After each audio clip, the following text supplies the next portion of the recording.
Dia bukan Jaslyn. Arnold menatap lekat wanita yang terlihat sangat mirip dengan Jaslyn, mendiang kekasihnya yang telah berpulang hampir 10 tahun yang lalu. Dia menatap lekat wanita dengan rambut blonde itu, wanita berkacamata dengan warna kulit putih dan wajah oriental yang sangat cantik. Arnold masih menatap lekat wanita itu. Apa itu Jaslyn? Tapi di sini, Arnold memegang dadanya menatap wanita itu. Aku tidak merasakannya seperti saat bertemu dengan Jess dulu, batin pria itu. Tanpa sengaja matanya malah bertemu dengan mata Chelsea yang menatapnya juga dari sudut ruangan. Seketika jantungnya berdegup kencang saat melihat sorot mata teduh dari gadis cantik yang duduk bersama putranya, Amelie dan Diandra. Dek, dek, dek. Jantungnya berdegup semakin kencang. Mata itu seolah menenggelamkan Arnold dalam lautan cinta yang tak terbatas. Menyelami kedalaman kasih yang lembut dan teduh di mata gadis cantik yang berhasil menarik hatinya. Rasa yang semakin hari semakin besar, bertambah semakin hari semakin kuat, membuat Arnold tak bisa mengalihkan pandangannya dari mata gadis cantik yang dipanggilnya si gadis buket bunga itu. Justru jantungku berdebar-debar saat bersama dia. Oh Jess, sebenarnya yang mana yang kau maksud? Dan kau momnya Edward, wanita yang mana yang kalian maksud? Gumam Arnold seraya menatap langit-langit. Meski melihat wajah wanita itu begitu mirip dengan gadis yang dicintainya, tapi Arnold tidak pernah berpikir kalau itu adalah Jaslyn yang sebenarnya, karena Jaslyn meninggal dalam pelukannya, bahkan dia turut serta dalam proses kremasi jenazah kekasihnya dan sampai ke pembakaran tubuh kekasihnya untuk kemudian ditempatkan di tempat penyimpanan debu orang yang sudah meninggal. Itu bukan Jaslyn, wajahnya saja yang mirip, gumam Arnold. Baiklah, mereka akan menempati semua posisi yang telah kosong dan akan diumumkan nanti. Seluruh departemen akan tahu berita ini dan untuk kalian, Farrell menatap ke 10 orang baru itu. Ku nantikan kinerja baik dari kalian semua. Ingat dengan segala konsekuensi yang akan kalian terima jika melanggar salah satu persyaratan, maka karir kalian akan habis seperti orang-orang tadi, ucap Farrell dengan tegas. Baik Pak Direktur, ucap mereka sambil memberikan salam hormat ke arah mereka. Chelsea tampak menatap wanita yang sepertinya pernah dilihat di ponsel seseorang. Diandra menangkap siapa sosok yang dilihat oleh Chelsea. Dan Diandra tahu perempuan itu, perempuan yang memiliki wajah sama dengan mendiang kekasih Arnold. Seketika wajah Diandra tersenyum tipis, entah apa yang ada di pikiran wanita itu, tetapi tampaknya dia memiliki sebuah rencana.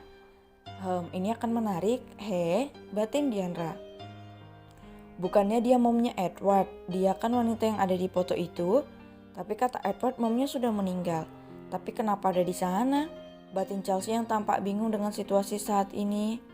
Dia menatap Edward yang tampak biasa saja, tidak bereaksi saat melihat wanita yang mirip Jaslyn itu di sana. Semakin bertambah kebingungan Chelsea saat ini, namun saat dia melihat Arnold menatap wanita itu, ada sedikit rasa cemburu dan sesak di hatinya saat melihat pria yang dia sukai melirik wanita itu. Atau apa memang dia adalah wanita itu? Kok nyesek? Batin Chelsea. Setelah semuanya selesai, mereka kembali ke lokasi mereka masing-masing. Wanita yang mirip Jaslyn itu juga menyadari tatapan Arnold dan teman-teman Arnold pada dirinya, namun dia biasa saja. Kak Niall bukan? Sapa wanita itu pada Arnold yang membuat pria itu segera menoleh. Begitu juga dengan yang lain. Panas kok gerah weh. Suara Diandra seraya mengipasi dirinya sendiri dan melirik Chelsea, yang dilirik diam saja dan memperhatikan. Apa kau mengenalku? Tanya Arnold karena wajah wanita itu begitu mirip dengan Jaslyn, membuat Arnold tak bisa memalingkan perhatiannya dari wanita itu. Dia benar-benar merindukan kekasihnya itu, kekasih yang baik hati dan sangat lembut itu. Tentu saja aku sangat mengenalmu, ucapnya sambil tersenyum, senyuman yang sama dengan senyuman milik kekasihnya. Hati Arnold pedih mengingat bagaimana Jaslyn pergi untuk selama-lamanya di dalam pangkuannya. Arnold menatap tajam wanita itu. Dia kembali ke mode serius. Wanita di depannya itu tak mungkin Jaslyn. Siapa kau? Aku tak mengenalmu, ketus Arnold dengan wajah kesal. Oh, ayolah Kak Arnold, apa kau tidak mengingat wajah ini? Ini aku, Jess, ucap wanita itu seraya berjalan mendekat ke arah Arnold. Arnold terbelalak, bagaimana wanita itu tahu mendiang kekasihnya? Siapa kau sebenarnya? Tak mungkin kau Jocelyn. Dia sudah meninggal, ucap Arnold dengan wajah kaget. Jantungnya sudah ketar-ketir saat mendengar wanita itu berbicara. Bahkan suaramu saja berbeda dengan suara Jocelynku. Kau bukan dia? Ucap Arnold sambil menatap wanita itu dengan tajam. Aku pikir kau akan mudah dibohongi, Kak. Ternyata kau sehebat apa yang dikatakan Jocelyn. Wanita itu tertawa terbahak-bahak sambil menatap wajah Arnold. Yang lain diam dengan tenang dan memperhatikan interaksi mereka. Tidak terlalu banyak ikut campur sebelum Arnold meminta bantuan mereka.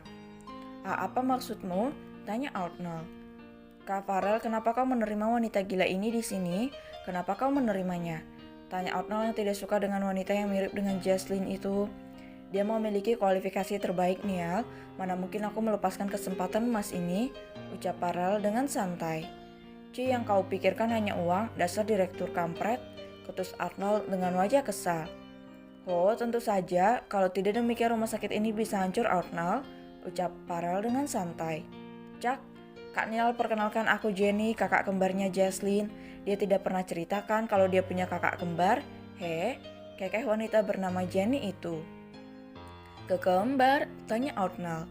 Ya, aku kakak kembarnya. Kami terpisah sejak kecil. Aku bersama nenek di Australia dan Jess bersama mom dan dad di Jerman. Jadi ya, saat ku tahu dia meninggal, aku hancur saat itu dan bahagia karena dia meninggal di pelukan pria yang dia ceritakan setiap malam. Jenny orang yang banyak tertawa dan terkesan sedikit sepele dan terlalu santai, berbeda dengan Jocelyn yang lebih serius dan kalem. Mau apa kau kesini? Tanya Arnold dengan tatapan tak suka. Jangan melihatku begitu, Arnold. Aku kesini karena ada misi khusus dan itu tak ada hubungannya denganmu.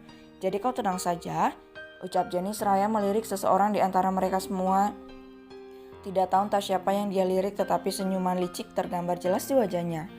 Terserah, ucap Arnold terkesan cuek meski dia masih penasaran tentang kakak kembar mendiang kekasihnya itu.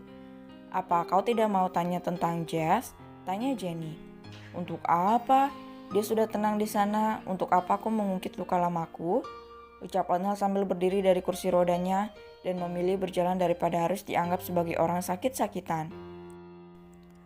Jenny tersenyum. Kita lihat saja apakah masih belum move on dari adikku atau tidak. Batin wanita itu. Sepertinya rencana ini akan berjalan dengan lancar, batin orang misterius yang sejak tadi melirik Jenny.